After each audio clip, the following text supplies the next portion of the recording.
Hey everybody, it's Mr. Winder back here with you again to talk about the Tlingit of the Northwest. The Tlingit have lived along the northwest coast of North America for a long time. This area includes Alaska and Canada. The Tlingit lived near forests, rivers, and the Pacific Ocean. They travel in canoes to trade fish, shells, furs, carvings, and woven blankets. The Tlingit wore animal skin pants, leather aprons, and skin blankets. Men and women wore nose rings and earrings. Some Tlingit people pierced their lower lips and wore tattoos. The Tlingit had special clothing that they wore to feasts, called potlatches.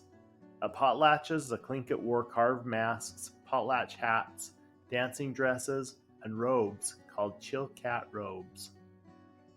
A fish called salmon was the most important food for the Tlingit.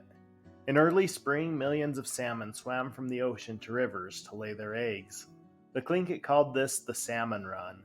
During the salmon run, a family could catch more than 1,000 pounds of salmon. The Tlingit also ate other types of fish, sea lion and otter. They gathered clams and mussels from the shores. They hunted goat, deer, elk, and bear in the forests. The Tlingit built large plank houses. They used cedar, maple, and spruce trees to build their houses. The Tlingit painted their houses with bright pictures and colorful animal designs.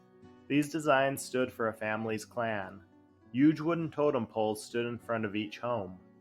The Tlingit carved animal symbols on the totem poles to tell the story of their families. Each plank house was home to several families.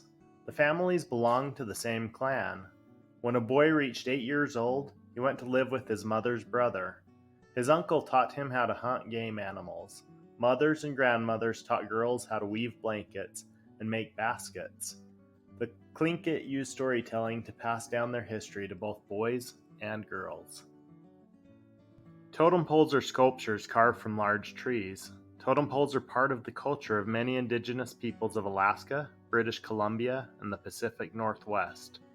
Some totem poles represent stories or important events. On these poles, each figure represents part of a story.